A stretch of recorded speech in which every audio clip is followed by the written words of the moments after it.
আজকে তোকে যেটা করতে হবে, you can remove one pencil only and you have to make two square. এটাকে অন্য কোথাও আর প্লেস করার দরকার নেই। ওকে, তাই এটাকে রিমুভ করে দিচ্ছি। না, এটা তো স্কোয়ার হচ্ছে না, এটা রেক্ট্যাঙ্গেল হয়ে যাচ্ছে। আমি যদি এই পেন্সিলটাকে রিমুভ করে এখানে বসাই, তাহলে এখানে দুটো স্কয়ার হয়ে গেল। একটা দুটো কোথায় তিনটে স্কোয়ার হয়ে গেল, নিচেও তো একটা স্কোয়ার হয়ে গেল। ও হ্যাঁ।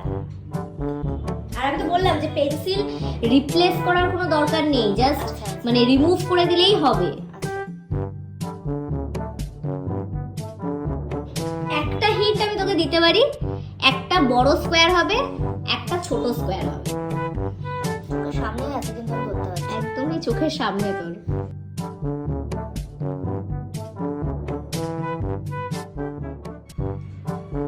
বড় স্কয়ার ছোট স্কয়ার বলো তো আমার মাথায় ঢুকে। বড় স্কয়ার কি করে হচ্ছে? বড় করতে গেলে তো সেটা রেক্ট্যাঙ্গেল হয়ে যাচ্ছে। স্কয়ার তো এরকমই হবে, বড় হয়ে গেছে। কারেক্ট, একদম। আমি তো বললাম তো চোখের সামনেই রয়েছে। আমি বলতে বড় কি করে হচ্ছে? বড় বলতে তুই আগেও একবার এটা করেছিলি, তুই তখন করেছিলি এই উপরের পেন্সিলটাকে সরিয়েছিলি, কিন্তু তুই আমাকে তখন বলিসনি যে হয়ে গেছে, ওই জন্য আমি আর কিছু বলিনি। সাবস্ক্রাইব।